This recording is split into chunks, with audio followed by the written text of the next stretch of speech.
আসসালামু আলাইকুম প্রিয় শিক্ষার্থী ভাই বোনেরা, অনলাইন ক্লাসে বিএম ইংলিশ দ্বিতীয় পত্রে তোমাদেরকে স্বাগত। আমি মাকসুদা সিদ্দিকা, লায়নুল ইসলাম ডিগ্রি কলেজ। আজকে আমাদের আলোচ্য বিষয় হচ্ছে পার্ট বির গ্রামার। আমি গত ক্লাসে তোমাদেরকে আলোচনা করেছিলাম যে আমাদের ইংরেজি কোশ্চেনে 3টা পার্ট থাকবে। ফার্স্ট পার্ট যে এই পার্ট 1-এ আমাদের যে কম্প্রিহেনশন টাইপ অফ কোশ্চেন থাকবে, কম্প্রিহেনশন থেকে আমাদের মাল্টিপল চয়েস থাকবে, অ্যান্সার অফ দ্য কোশ্চেন থাকবে, ফিল ইন দ্য ব্ল্যাঙ্কস থাকবে, এগুলো থাকবে। আর পার্ট বিতে আমাদের গ্রামার থাকবে, সেখানে তোমাদের তারপরে পার্ট যে সি থাকবে সেটা হলো কম্পোজিশন টাইপ অফ কোশ্চেন হবে, থিওরিটিক্যাল যেটা। পার্ট বিতে গ্রামারের মধ্যে একটা মূল অংশ হলো আমাদের ডাব্লিউএস কোশ্চেন। গত ক্লাসে আমি তোমাদেরকে যে প্রিলিমিনারি যে ধারণাটা আইডিয়া দিয়েছিলাম ডাব্লিউএস কোশ্চেন সম্পর্কে, তোমরা নিশ্চয়ই গত ক্লাসে অ্যাটেন্ড করেছো এবং দেখেছো। আজকে আমি বলেছি যে পরবর্তী ধাপে ধাপে পর্যায়ক্রমে আমি ডাব্লিউএস যে কোশ্চেনগুলো আছে, যে ওয়ার্ডগুলো অনেকগুলো ওয়ার্ড আছে, যেমন ডাব্লিউএস কোশ্চেনে তোমার who, whose, which, when, where, how, why etcetera এগুলো যে আছে, এগুলো পর্যায়ক্রমে আমরা একটা ধরে ধরে আলোচনা করব। আজকে আমাদের আলোচ্য বিষয় হচ্ছে ডাব্লিউএস কোশ্চেনে হু। গত ক্লাসে আমরা হু সম্পর্কে আলোচনা করেছিলাম, সেটা একটু প্রিলিমিনারি একটা ধারণা দিচ্ছি। সেটা হলো গত ক্লাসে আমরা দেখো ভার্বের অবজেক্ট হিসাবে ভার্বের সাবজেক্ট হিসাবে হু এর ব্যবহার দেখিয়েছিলাম। বলেছিলাম যে নেক্সট ক্লাসে আমরা ভার্বের অবজেক্ট হিসাবে হু এর ব্যবহারটা দেখাবো। আজকে আমি সেটা দেখাবো এবং হুজ সম্পর্কে আলোচনা করবো তোমাদের। আমাদের সময় খুবই স্বল্প, এর জন্য আমি কিছুটা অংশ তোমাদেরকে বোঝার সুবিধার্থে বোর্ডে লিখে নিয়েছি। দেখো, এটা জানার আগে আমাদের স্ট্রাকচারালি যে ডাব্লিউএস কোশ্চেন করতে হলে যে আমাদের স্ট্রাকচারালি কিছু নিয়ম ফলো করতে হবে, সেগুলো দেখো। যদি আমাদের এখানে আই, মি, উই, আস ইত্যাদি থাকে, তাহলে ডাব্লিউএস কোশ্চেনে এগুলোর পরিবর্তে ইউ বসবে। মোট কথা আই, মি, উই, আস এগুলো কি ফার্স্ট পারসন। পারসন কয় প্রকার? 3 প্রকার, তাই না? First person, second person, third person. First পারসনে কি কি আছে? আমরা যখন ডাব্লিউএস কোশ্চেন করব তখন আমাদের এটা রিলেভেন্ট অনেক কিছু চলে আসবে। এটার সাথে সম্পৃক্ত আমাদের পারসন আসবে, এটার সাথে সম্পৃক্ত আমাদের টেন্স আসবে, হ্যাঁ, এগুলো সম্পর্কে নাম্বার আসবে। এগুলো সম্বন্ধে আমাদেরকে ভালো জানতে হবে এবং আইডিয়া থাকতে হবে। তাহলে দেখো, ফার্স্ট পারসন কি? আই, উই, তাই না? তোমাদের জানার সুবিধার্থে আমি একটু আলোচনা করছি। ফার্স্ট পারসন আই, উই, আমি, আমরা। সেকেন্ড পারসন কি? ইউ, ইউর, তুমি, তোমরা। আর বাকি যা কিছু আছে, হি, সি, যে কারো নাম, এগুলো সবই কি হলো আমাদের থার্ড পারসন, তৃতীয়। আচ্ছা, তাহলে এখন আমরা মূল আলোচনার বিষয়ে আসি। দেখো, যদি আই, মি, উই, আস ইত্যাদি থাকে, তাহলে ডাব্লিউএস কোশ্চেনে এগুলোর পরিবর্তে আমাদের ইউ বসবে। মোট কথা ফার্স্ট পারসন হলে সেটা কি হয়ে যাবে? সেকেন্ড পারসন হয়ে যাবে। 2 নম্বরে দেখো, নাম্বার 2, মাই, মাইন, আওয়ার থাকলে কি হবে? ইওর হয়ে যাবে। মাই, মাইন, আওয়ার থাকলে সেটা কি হয়ে যাবে? ইওর হয়ে যাবে। নাম্বার 3, ডাব্লিউএস ওয়ার্ডের পরে অক্সিলারি ভার্ব বসে। অক্সিলারি ভার্বটা কি? যেমন to be verb, am, is, are, was, were, এটাও অক্সিলারি ভার্ব, তাই না? তারপরে ডু, ডিড, ডাজ এগুলো অক্সিলারি ভার্ব, তাই না? Shall, should, can, could, will, could, may, might এগুলো অক্সিলারি ভার্ব। তাহলে তারপরে দেখো নাম্বার 4 এ ভার্বের প্রেজেন্ট ফর্ম এ থাকলে, ভার্বটি যদি প্রেজেন্ট ফর্ম থাকে তাহলে সেখানে বসবে ডু। আর ভার্বের শেষে যদি ইএস থাকে তাহলে সেখানে হবে কি? ডাজ। আর ভার্বটি যদি পাস্ট ফর্মে থাকে তাহলে সেখানে কি হবে? ডিড হবে এবং ভার্বের প্রেজেন্ট ফর্ম হবে। ঠিক আছে? আচ্ছা, আমাদের এই ডাব্লিউএস কোশ্চেনের আলোচ্য বিষয় যে ডাব্লিউএস কোশ্চেন, এটা হলো আছে তোমাদের পার্ট বি গ্রামার অনুযায়ী চ্যাপ্টার 1 এ, ঠিক আছে? চ্যাপ্টার 1 তোমাদের এইগুলো হবে, খুব সুন্দরভাবে দেওয়া আছে। এখন দেখো, আমরা গত ক্লাসে ভার্বের সাবজেক্ট হিসাবে হু এর ব্যবহার দেখিয়েছিলাম। ভার্বের সাবজেক্ট হিসাবে যে হু এর ব্যবহার দেখিয়েছিলাম, সেখানে আমরা যে এক্সাম্পল ইউজ করেছিলাম সেটা হলো কি? রিনা ইনভাইটেড মি। এখানে হু স্ট্রাকচার দিয়ে দিয়েছি নিচে। দেখো স্ট্রাকচারালি এটা গঠন যেটা, সেখানে কি স্ট্রাকচারে কি বলেছি, ব্যক্তিবাচক সাবজেক্টের পরিবর্তে হু, তার মানে রিনা ইনভাইটেড মি, রিনা আমাকে নিমন্ত্রণ করেছিল, তাই না? তাহলে এখানে ব্যক্তিবাচক সাবজেক্টটা কি? রিনা। তাহলে এই রিনার পরিবর্তে আমরা সরাসরি হু বসিয়ে দিয়েছি। তারপর কি বলেছি, বাকি অংশ, তাহলে কি বাকি অংশ হলো ইনভাইটেড ই, তাই না? রিনা ইনভাইটেড মি, রিনা ইনভাইটেড মি, এটা হবে। কিন্তু আমরা আগেই বলেছি এখানে দেখো আই, মি, উই, আস ইত্যাদি থাকলে ডাবলস কোশ্চেন এগুলোর পরিবর্তে ইউ হয়ে যাবে, মানে সেকেন্ড পারসন হয়ে যাবে। তাহলে এই মিটা পরিবর্তন হয়ে কি হয়ে গেল? ইউ হয়ে গেল। তাহলে হয়ে গেল কি? হু ইনভাইটেড ইউ। রিনা ব্যক্তিবাচক সাবজেক্টের পরিবর্তে আমরা কি দিলাম? হু দিলাম। তারপরে অংশটা থাকবে, তারপরে যা থাকবে সেটাই হবে। কিন্তু যদি পার্সন পরিবর্তন করতে হয় তাহলে আমাদের সেই পার্সনটা পরিবর্তন করতে হবে, আর বাকি অংশ যা থাকবে তাই থাকবে। আর লাস্টে কি হবে? সাইন অফ ইন্টারোগেশন, তাই না?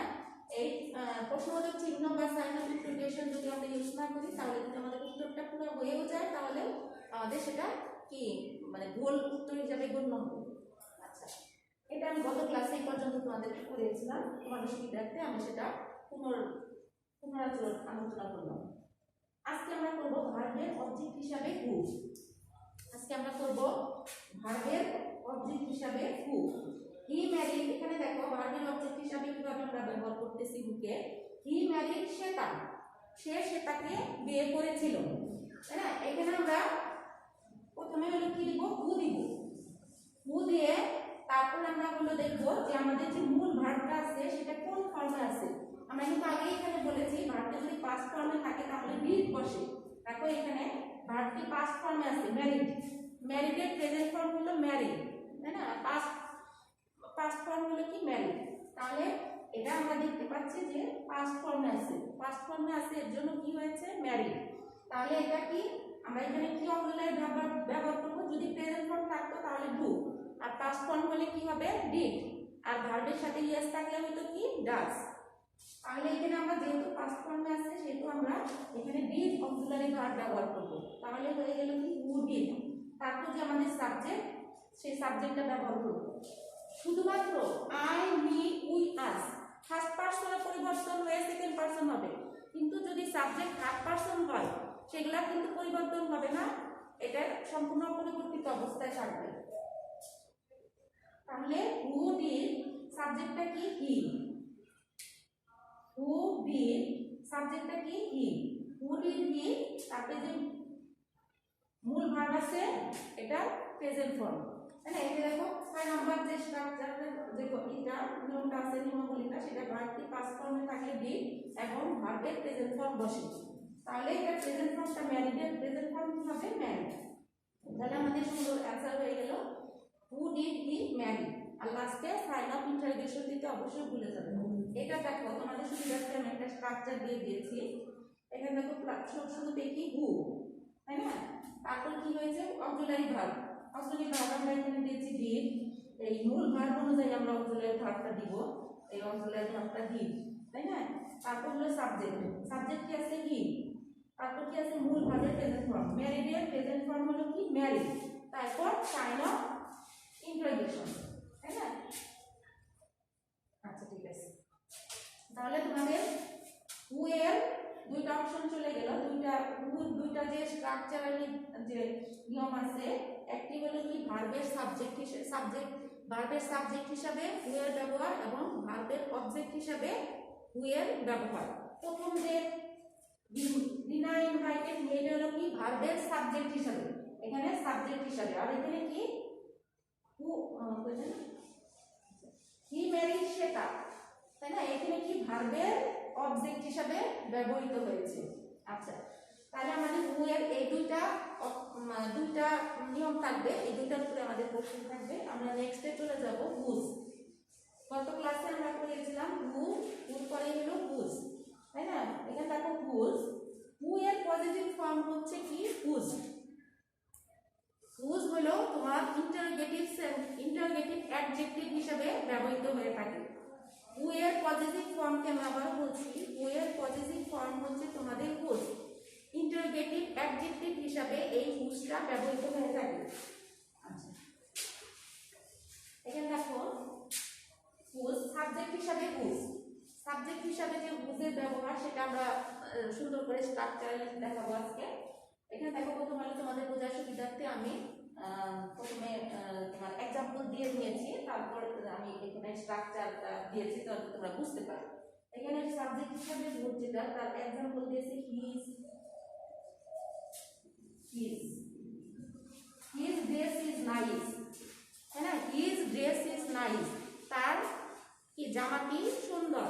হিজ ড্রেস ইজ নাইস, তার জামাটি হয় সুন্দর। এখানে দেখো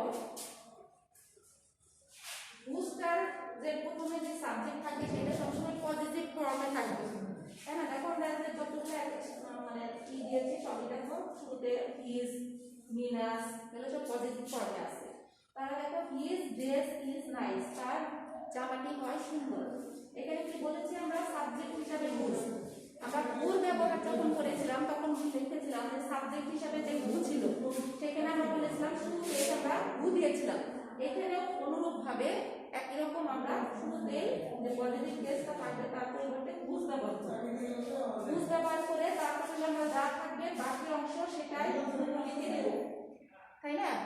যদি কোনো পার্সনের পরিবর্তন করতে হয় সেক্ষেত্রে পার্সনের পরিবর্তনটা করব, আর যদি পার্সনের পরিবর্তন না করতে হয় তাহলে আমাদের যা থাকবে সেটাই লিখে দিব। যেমন হিজের পরিবর্তে হুজ হয়েছে whose dress is nice, his dress is nice, তার জামাটি হয় সুন্দর। হুজ ড্রেস ইজ নাইস, কার জামাটি হয় সুন্দর, তাই না? তাহলে লাস্ট হলো কি সাইন অফ ইন্টারোগেশন। 2 নম্বরে দেখো মিনাস কার ইজ কস্টলি, তাই না? মিনার গাড়িটি হয় দামি, মিনার গাড়িটি হয় দামি। এখানে কি মিনাস ব্যক্তিবাচক যে সাবজেক্ট আছে পজিটিভ ফর্ম আছে, তাহলে এটার পরিবর্তে আমরা কি দিয়ে দিলাম হুজ, আর বাকি অংশ হু দিলাম মিনাস, মিনাসের পরিবর্তে দিলাম হুজ। কার ইজ কস্টলি, কার গাড়িটি হয় মূল্যবান দামি। আচ্ছা, এটা হলো আমাদের চলে গেল সাবজেক্টের হুজের ব্যবহারে সাবজেক্ট হিসাবে হুজ, তাই না? এটা সাবজেক্ট হিসাবে আমরা হুজকে ব্যবহার করলাম, শুরুতেই হুজের ব্যবহার করছি মানে সাবজেক্ট হিসাবে হুজ। এখন আমরা অবজেক্ট সাবজেক্টের পরিবর্তে, আচ্ছা এটার যে স্ট্রাকচার সেটা তোমরা দেখো আমাদের বোঝার সুবিধার্থে আমি যে এক্সাম্পল দিয়েছি এবং তারপর স্ট্রাকচারটা লিখে দিয়েছি। এখানে দেখো সাবজেক্টের পরিবর্তে আমরা শুরুতেই হুজ দিয়েছি, এটা দেখো হুজ, তারপর বাকি অংশ, তারপর বাকি অংশ যা থাকে সেটাই দেবো এবং লাস্টে ইউজ করবো sign of interrogation. Without using this sign you will get zero. যদি তোমার অ্যান্সারটা হয়েও যায় তারপরেও তুমি যদি সাইন অফ ইন্টারোগেশন ইউজ না করো তাহলে তোমার অ্যান্সারটা ভুল প্রমাণিত হবে। আচ্ছা, তারপরে দেখো হুজের আমরা করলাম সাবজেক্ট হিসাবে হুজ। এখন আমরা কি করতেছি অবজেক্ট হিসাবে হুজ। হুজের দুইটা ব্যবহার, হুর আমরা যেরকম করেছি সাবজেক্ট হিসাবে হু, অবজেক্ট হিসাবে হু, এখানে হুজও হলো সাবজেক্ট হিসাবে হুজ এবং অবজেক্ট হিসাবে হুজ, কারণ হুজটা হলো হু এর পজিটিভ ফর্ম। আচ্ছা দেখো এখানে কি লিখছে এক্সাম্পল আই টুক সীমাস পেন, তাই না? আমি সীমার কলম নিয়েছিলাম। টুকটা হলো কি পাস্ট ফর্ম আছে, এটা প্রেজেন্ট ফর্ম হলো টেক। আই টুক সীমাস পেন, আমি সীমার কলম নিয়েছিলাম। এখানে দেখো আমরা শুরুতে কি দিব হুজ দিব, তাই না? হুজ তারপর হলো তোমার এখানে দেখো সুন্দর করে স্ট্রাকচার দেওয়া আছে হুজ, তারপর হলো বস্তুবাচক যে অবজেক্ট। বস্তুবাচক অবজেক্ট কোনটা আমাদের এই পেন, লাস্টে যেটা থাকে সেটা হলো অবজেক্ট থাকে, তাই না? তাহলে এই পেনটা হলো কি বস্তুবাচক অবজেক্ট। তাহলে আমরা কি দিলাম হুজ পেন, তারপর দিলাম কি প্লাস অক্সিলারি ভার্ব। একটা অক্সিলারি ভার্ব দিতে হবে এবং সেই অক্সিলারি ভার্বটা কিভাবে আমরা আইডেন্টিফাই করব সেটা অলরেডি আমি তোমাদের উপরে লিখে দিয়েছি, যে যদি ভার্বটা প্রেজেন্ট ফর্মে থাকে তাহলে আমরা ডু ব্যবহার করব, যদি ভার্বের সাথে ইএস থাকে তাহলে ডাজ, এবং ভার্বটা যদি পাস্ট ফর্মে থাকে তাহলে আমরা কি ব্যবহার করব ডিড, তাই না? এটা 4, 5, 6 নম্বরে খুব সুন্দর করে তোমাদের দেওয়া আছে অক্সিলারি ভার্বের ব্যবহারটা। তাহলে হুজ ব্যবহার করব, তারপর বস্তুবাচক object plus auxiliary verb. Auxiliary verb যেহেতু আমাদের এটা পাস্ট ফর্মে আছে তাহলে আমরা এটা ডিড ব্যবহার করব। তারপর কি আছে আমাদের হুজ পেন ডিড, তারপর সাবজেক্ট। সাবজেক্ট আছে আই, কিন্তু এটা আমাদের আই থাকবে না, কারণ এক নম্বর যে নিয়মাবলী স্ট্রাকচারের যে গাঠনিকভাবে যে নিয়ম সেটা আমরা লিখে দিয়েছি আই মি উই আর ইত্যাদি থাকলে সেটা হলো দ্বিতীয় পার্সনে হয়, মানে ইউএ পরিণত হয়ে যাবে, ফার্স্ট পারসন হয়ে যাবে সেকেন্ড পারসন। তাহলে এখানে আমাদের যেহেতু ফার্স্ট পারসন আছে সেটা আমাদের হয়ে যাবে সেকেন্ড পারসন। তারপরে এই যে মূল ভার্বটা আছে এটা প্রেজেন্ট ফর্ম, পিপি ফর্ম বা প্রেজেন্ট ফর্মটা আমরা দিয়ে দেব। তাহলে কি হলো, whose pen did you take, whose দিলাম আমরা, তারপর কি দিলাম, লাস্টে যে অবজেক্ট আছে বস্তুবাচক অবজেক্ট সেটা দিলাম, তারপরে যে আমাদের মূল ভার্ব যে আছে এটা থেকে একটা অক্সিলারি ভার্ব ব্যবহার করলাম, তারপর সাবজেক্ট ফার্স্ট পারসন থাকলে হয়ে যাবে সেকেন্ড পারসন, তারপরে হলো কি মূল ভার্বের পিপি ফর্ম বা প্রেজেন্ট ফর্ম হবে।